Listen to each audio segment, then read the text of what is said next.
They tell you the government is out of money. They say it the same way a household would say it, as if there's a wallet, as if it's empty, as if the only option left is to borrow. But here's the uncomfortable part. The government already controls the currency it borrows. It issues it. It creates it. It settles its debts with it. So why does it borrow its own money from itself and then pay interest for the privilege? This isn't a technical footnote. It's one of the central mechanics of modern power. And once you see it clearly, a lot of financial headlines start to feel strange. Right now, government debt is exploding across the world. The U.S. crossed $34 trillion. Japan sits above 250% debt to GDP. Europe argues endlessly about fiscal discipline. The narrative is always the same. Governments must borrow to survive. Debt is a burden. Interest is the price of irresponsibility. But that story skips a crucial step. Let's slow it down. Imagine a government that issues its own currency. Not a household, not a business, not a country using someone else's money. A sovereign currency issuer. When this government spends, it doesn't reach into a vault. It doesn't transfer pre-existing money. It instructs the central bank to mark up numbers in bank accounts. That's it. Spending creates new money. Taxation deletes it. Borrowing reshuffles it. So when people say the government needs to borrow to fund spending, that's backwards. The spending happens first. The borrowing happens after. This isn't ideology. It's the actual operational sequence. Treasury spends, money enters the system, then bonds are issued. Which raises the real question. If spending already created the money, why issue bonds at all? The common answer is discipline. Borrowing forces responsibility. It prevents runaway spending. Sounds sensible. Also mostly wrong. Bonds don't limit spending. They respond to it. What bonds really do is something much quieter. They convert money that already exists into a different form. Think of it like this. Government spending injects cash into the banking system.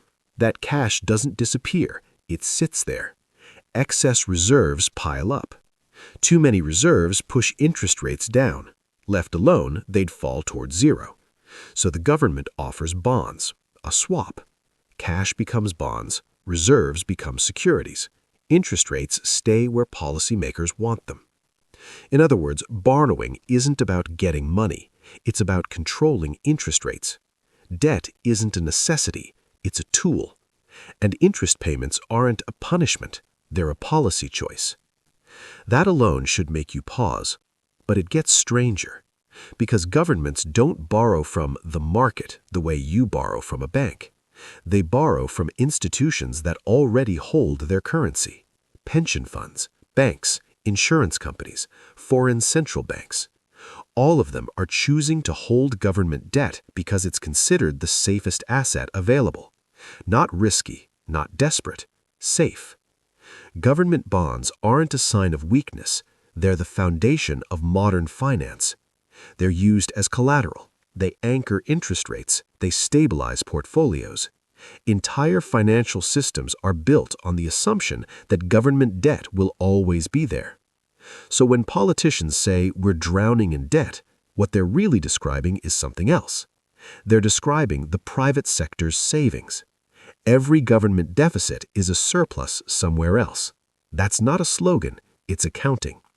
If the government spends more than it taxes, someone else ends up holding the difference, in the form of cash or bonds.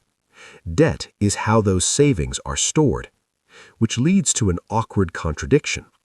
If governments suddenly stopped borrowing, they'd also stop supplying the safest assets in the economy. Markets wouldn't celebrate, they'd panic. So why does the fear narrative persist? Because while governments can always create currency, they can't escape consequences, just not the ones we're usually told to worry about.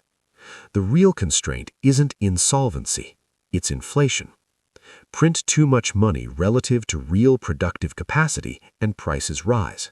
Not because of debt, because of imbalance. Borrowing doesn't cause inflation. Spending beyond the economy's ability to absorb it does. But inflation is politically messy. Debt is cleaner. Debt sounds moral, responsible versus reckless, adults versus children. Inflation sounds like policy failure. So the story sticks. There's also another reason borrowing survives.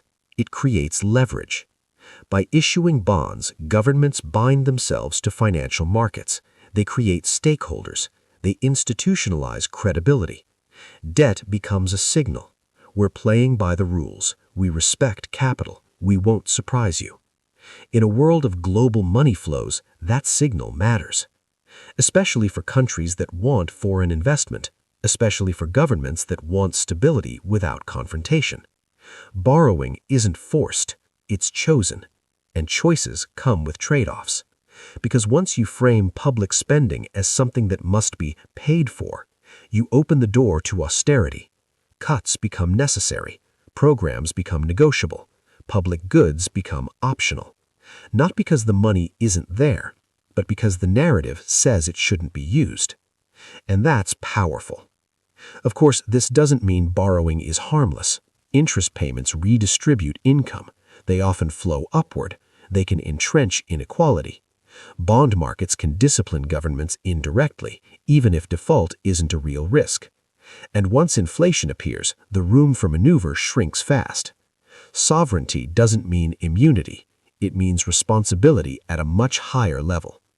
So the next time you hear that a government is maxing out the credit card, remember what's actually happening. They're issuing the safest asset in the system. They're managing interest rates. They're shaping who holds wealth and how. Not because they have to, because that's how the system was designed. Which leaves a final question hanging in the air. If borrowing isn't about funding and debt isn't about survival, then who does this system really serve? And what would change if we stopped pretending the government's wallet works like yours?